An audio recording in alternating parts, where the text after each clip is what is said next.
নমস্কার বন্ধুরা, আপনাদের সবাইকে নতুন একটি ব্লগে স্বাগত জানাই। তো আজকে দেখুন চলে এসেছি রান্নাঘরে আমি আর আমার ছেলে মিলে। তো আজকে তো সকালে রুটি বানিয়েছিলাম, সেই রুটি 3-4টে ছিল। আর আমি যেখানে সেলাইয়ের ওখানে কদিন ধরে ফেস দিতে যাচ্ছি, ফেসটা দিতে গিয়ে ওখান থেকে ওপরের থেকে স্যার আসবেন, তাই আমাকে অনেকটা সময় ওখানে প্রেজেন্ট থাকতে হলো। সেই জন্য আমি তাড়াতাড়ি আসতে পারলাম না যে এসে রান্না করব। বাড়িতে যখন এসছি তখন বাজে 1টার বেশি। আর ছেলে আমার স্কুলে যায়নি, ওর প্রচণ্ড কাশি হয়েছে, তাই ভাবলাম কতগুলো তো রুটি আছে, সেই রুটিগুলো আমি যে একটু পেঁয়াজ একটুখানি তেল দিয়ে পেঁয়াজ ভাজছি, তার মধ্যে ডিমটা দেব। আর এই কালকে মাছ ছিল, একটা মাছ কাটা বেছে রেখেছি, এইটা দিয়ে একটু ভুর্জি মতন করব, সেটা খাবো। আর ছেলের জন্য করেছি এই যে দেখুন সুজি, ও তো সুজি ভালো খায়, সুজি করেছি। আর এইটা হচ্ছে ওর রোল, এই পড়ে যাবে ওই যে ডিমের মধ্যে, ওর মধ্যে একটুখানি কি বলবো গোলমরিচের গুঁড়ো, পেঁয়াজ কুচি আর কি বলবো একটু সে মাছ দিয়েছি, মাছ দিয়ে ওটাকে এখন রোল করে দেবো, ও সেটাই খাবে। আজকে আমাদের দুপুরের এই খাওয়া দাওয়া, তারপরে রাত্রেরটা আবার রাত্রে দেখা যাবে।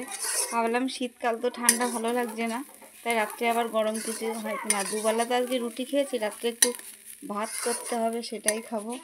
আর ছেলের আমার সুজি খাওয়ার আর তর্স হয়েছে না, এবার ওকে রোলটা বানিয়ে দেবো। এই যে নিচে রুটি দিয়ে এটা ভেজে রেখেছি, এই অমলেটটার মধ্যে মাছ আছে, গোলমরিচ আছে। তো আজকে তো এটাই আমাদের রান্না। দেখুন ওই কড়াইটাতে আমি সুজি রান্না করেছি, তাই কড়াইটা আবার মাজতে হবে।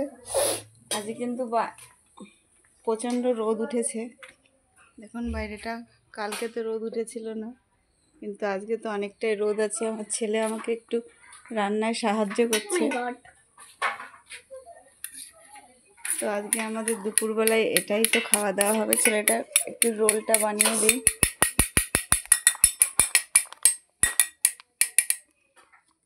পেঁয়াজ দাও ঠিক করে, দাঁড়া, এটা খোল, এটা খোল মাব্বু।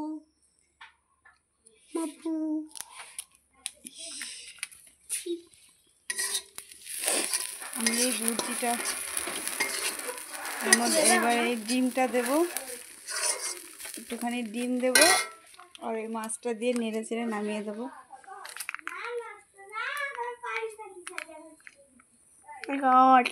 আর খুলতেই পারছি না। যাই হোক বন্ধুরা, আপনাদের এখন রোলটা বানিয়ে দিই। আপনাদের যদি ভিডিওটা ভালো লাগে প্লিজ লাইক করবেন, কমেন্ট করবেন, শেয়ার করে দেবেন, আর আমাদের পাশে থাকবেন। দেখা হবে নেক্সট ব্লগে।